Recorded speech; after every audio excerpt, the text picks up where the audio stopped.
Sean bienvenidos a Ciberespacio en los 90. ¿Qué fue y cómo lo perdimos? De perspectiva pixelada. Ya reaccionamos un video de este pana, no sé si ya se subió en el canal de reacciones, ahí se va a subir. Me encantan los videos de este carajo, dale. ¿Recuerdas el ciberespacio? En los años 90 simbolizaba la imagen del futuro, un inmenso mundo digital que los usuarios podíamos surfear sobre un teclado entre datos e información. Esta portada es puto legendaria. Películas y videojuegos lo representaron como un lugar donde lo virtual se mezclaba con lo real, y los hackers eran sus héroes. Pero ¿sabías que el concepto no nació en Internet, sino en la mente de uno de los padres del cyberpunk, quien lo describió como una alucinación consensual años antes de que existiera la World Wide Web? Esta visión marcó a creadores de todos los ámbitos, que imaginaron cómo sería habitar este mundo digital, y lo plasmaron en obras que dejaron una enorme huella en la cultura pop. En este vídeo vamos a ver qué queda del ciberespacio en plena era de la inteligencia artificial, y como es habitual en el canal, vamos a repasar los videojuegos y películas que mejor lo imaginaron. Pero antes, vamos a ver qué es exactamente el ciberespacio. Ciberespacio. No puedes ignorarlo hoy. Ciberpunks, cibersexo. Todo el mundo lo usa y nadie sabe realmente qué significa. A mí me suena a chino. Para que se entienda, el ciberespacio es un espacio virtual formado por las redes de ordenadores y sistemas conectados a Internet, donde se intercambia información y las personas interactúan digitalmente. El ciberespacio no existe como un plano físico, sino como un mundo paralelo. No es un lugar que puedas visitar o recorrer físicamente. Es un constructo digital creado por software y datos. El ciberespacio no es Internet, pero Internet es la base tangible que lo sostiene. Mientras Internet es la red física de servidores y cables, el ciberespacio es el entorno digital en el que interactuamos. El término ciberespacio aparece por primera vez escrito en 1981 en el libro de relatos Quemando Cromo, de William Gibson. Más tarde, en su libro Neuromante, publicado en 1984, elaboró la idea con más profundidad. Neuromante narra un robo que sucede en parte en el espacio físico y en parte en el ciberespacio. Así lo define Gibson en el libro. Una alucinación consensual experimentada diariamente por miles de millones de operadores legítimos, en todas las naciones, por niños a los que se les enseñan conceptos matemáticos, una representación gráfica de datos abstraídos de los bancos de todas las computadoras del sistema humano, complejidad inimaginable, líneas de luz que se extienden en la no espacialidad de la mente, cúmulos y constelaciones de datos, como luces de una ciudad alejándose. Cuando Gibson escribió este párrafo faltaban 5 años para que se desarrollase la World Wide Web. Internet no se extendió en las viviendas hasta mediados de los años 90 e incluso principios de los 2000. Durante los próximos 15 años, algo maravilloso va a ocurrir. Mañana, el hilo del teléfono convertirá la voz en luz, la luz en imagen, información, calidad de vida. En los años 90 la gente desconfiaba de Internet. Los primeros usuarios lo consideraban algo complicado y limitado a un nicho. En 1993, tan solo el 1% de la población de la Tierra tenía acceso a Internet. Era lento, complicado y caro. Aunque pronto la palabra ciberespacio pasó a estar en todos lados. Revistas de tecnología, anuncios, películas y videojuegos, dando origen a términos como cibernauta, ciberdelito, ciberseguridad o ciberacoso. Se convirtió en la palabra de moda. El ciberespacio pasó a englobar el futuro de la red, y muchos creadores comenzaron a preguntarse algo fundamental: ¿cómo sería realmente habitar ese mundo virtual? Sus respuestas marcaron una era. Inspirados por la definición de Gibson de líneas de luz y constelaciones de datos, empezaron a surgir videojuegos y películas. Tron fue pionera en la representación visual de un mundo virtual, y en ella podemos ver muchos de los elementos comunes que veremos en otras películas y videojuegos, como el wireframe, tan propio de esa época, el color azul y los grandes espacios vacíos. La película es un deleite visual y pionera en usar gráficos generados por ordenador. Pese a eso, o más bien debido a eso, no estuvo nominada a la categoría de efectos visuales de los Oscars de su año. En esa época aún estaba mal visto el uso de efectos hechos por ordenador. Ya iba a decir, ¿cómo carajo no la nominaron si esta película es un deleite visual para el contexto de la época? Ya vi por qué. Por cierto, si se pregunta por qué no he dicho nada es porque el video me tiene hipnotizado. La estética de internet noventera prácticamente me lobotomiza el cerebro. Se creía, al menos por parte del sector más conservador de la academia, que usar ordenador era hacer trampa. Vamos, la historia de siempre. Llega una nueva tecnología. Al principio no se acepta, hasta que al cabo de un tiempo no queda más remedio. El típico discurso de que la música electrónica no tiene ni mérito ni alma. El espacio digital de Tron es muy deudor de su época, y está basado... Me lo mamáis. La música electrónica es tan interesante como la música tradicional. De hecho, yo he intentado hacer música electrónica y Dios mío, lo complejo que es utilizar esos programas. Algunos dirán, no, es que pero ya a día de hoy componer música electrónica es más fácil. Sí, lo sé, pero yo intenté meterme a componer música electrónica cuando estaba crío, cuando todo eso era chino mandarín. En parte en las primeras representaciones tridimensionales. Tempest, lanzado un año antes, es un shoot 'em up que se mueve alrededor de un borde, simulando un túnel tridimensional. Estoy convencido de que este videojuego y otros con gráficos vectoriales de la época influyeron en las primeras representaciones del ciberespacio. No me digas. También ayudaron las primeras representaciones tridimensionales compuestas de modelos de alambre sin texturizar y la imagen tan característica de los circuitos de las placas base de los ordenadores. Pero Tron fue solo el principio. Neuromante tuvo su adaptación a videojuego en 1988. LOL. El juego, desarrollado por Interplay, es una aventura gráfica clásica. Mediante el uso de ordenadores podemos acceder al ciberespacio. Ya hablaron de Tron. Justo acababan de hablar de Tron y acaban de terminar de hablar de Tron. Que por cierto, yo nunca vi la original de Tron. Me habré visto escenas y cosas así por el estilo, pero nunca la vi. Yo me vi fue el reboot, remaster de Tron, que estuvo bien, pero de ahí no supe nada más. Neuromancer de Interplay. Joder. Interplay. Casi nadie. Para hackear nodos y obtener información. Al igual que en Tron, los espacios entre líneas son inaccesibles, destacando la estructura matemática del ciberespacio. Algo muy parecido, pero de forma más dinámica, vemos en Shadowrun, de Mega Drive Genesis. El jugador volaba sobre ese plano de líneas de neón azules, mientras otros elementos visuales marcaban los nodos y objetivos. Pero las representaciones que dejarán una mayor huella en el imaginario colectivo serán en 3 dimensiones. A mediados de los años 90, con la llegada de las consolas de 32 bits y PCs más potentes, estos espacios pasaron a ser representados en 3 dimensiones.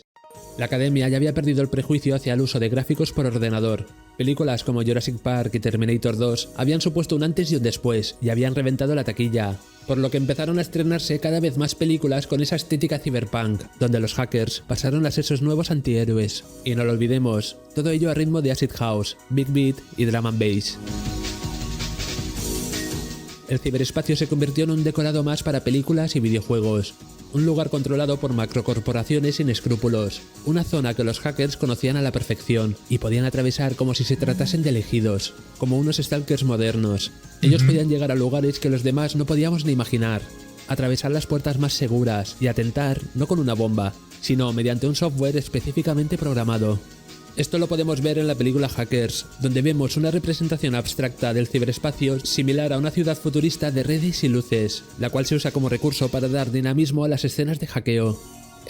¿No le parece divertido cómo suelen representar a los hackers en la cultura popular? Los hackers se representan como esos tipos cool que están detrás de un ordenador, que pueden hacer auténticas locuras y con sistemas súper complejos, pero en la vida real los hackers son sujetos bastante normalitos o el estereotipo de un nerd, pero que pueden hacer locuras como tumbar el sistema eléctrico de una ciudad, hackear ordenadores, semáforos y cosas así por el estilo. De hecho, hay un hacker, uno de los hackers más legendarios de la historia, logró obtener llamadas gratuitas utilizando unos silbatos que venían en una caja de cereales, ya que se dio de cuenta que esos silbatos se reproducían en una frecuencia exacta que le permitía engañar los sistemas telefónicos y así obtener llamadas gratuitas. No mucho, mira el Smiley. Por cierto, el resumen de crítico histórico está chistoso. Smiley. Ah, es una película, tendría que verla después, aunque no soy muy cinéfilo. Ah, y Dios mío, perspectiva pixelada, no sé si vayas a ver esta reacción, pero te quiero decir, brother, tienes buen gusto musical, pero no cualquier gusto musical, el gusto musical correcto para hipnotizar. O sea, drum and bass, breakcore, es que este tipo le sabe. En esta película, los hackers no entraban directamente al ciberespacio, como sí que pasaba en Neuromante, donde para acceder a él tenían que enchufarse directamente en un puerto del ordenador. Posteriormente se pudo ver este recurso en películas como Ghost in the Shell, Existence o Matrix. En esta última película, el ciberespacio es lo que creemos que es la vida real, y sin estar enchufados, tan solo podemos apreciarlo en una pantalla mediante código encriptado.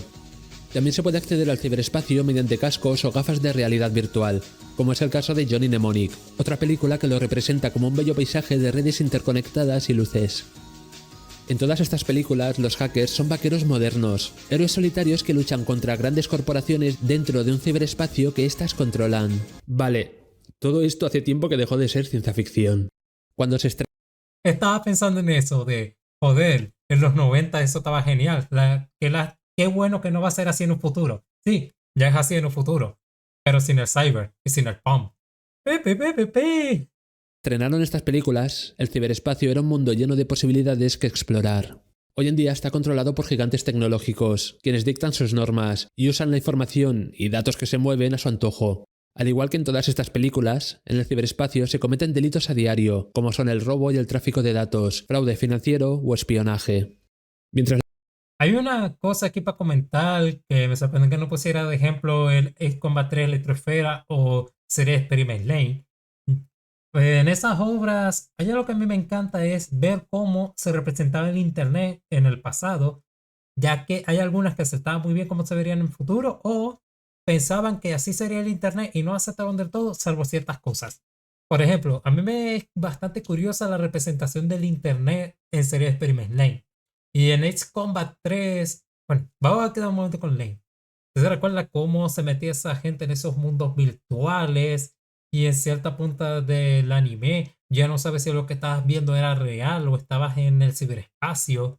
Y en Ace Combat 3, el Electroesfera, ustedes recuerden que cómo funcionaba el tema de la Electroesfera. Estaba bastante interesante y no voy a entrar mucho de spoilers del juego. Pero ya saben que llegan hasta... Hay cierto momento del juego donde directamente nos metemos hasta en la Electroesfera. Cierto, ese momento casi me hace vomitar. ¿No me creen? Ahí tengo los gameplays de Ace Combat 3. Literalmente estuve a punto de vomitar con esa vaina. Ah, otra cosa de ley, y es que hay cierto punto de la serie donde incluso un ente totalmente digital se logra materializar en el mundo físico. Así como que para decirte que el ciberespacio y el mundo real ya son uno solo. las películas daban vida al ciberespacio como un campo de batalla ideológico, los videojuegos fueron más allá y permitieron habitarlo. Nos dieron el control y nos dejaron explorar este mundo digital por nosotros mismos. Pero, ¿qué videojuegos lo hicieron mejor? Varios títulos nos han permitido navegar por ese plano virtual para avanzar en la trama como misión jugable. En Mass Effect 3, Shepard se tiene que digitalizar para entrar en un servidor y acabar con un virus. Deus Ex Mankind Divided tiene un modo paralelo al principal llamado Breach que transcurre en el ciberespacio. Además, también tiene minijuegos de hackeo, con todos los elementos comunes. Los minijuegos de hackeo se hicieron muy populares en los videojuegos de ciencia ficción para abrir cerraduras o desactivar cámaras. Le tengo un hambre al Deus Ex Machina Divide desde hace rato, pero tengo que jugarme primero Human Revolution.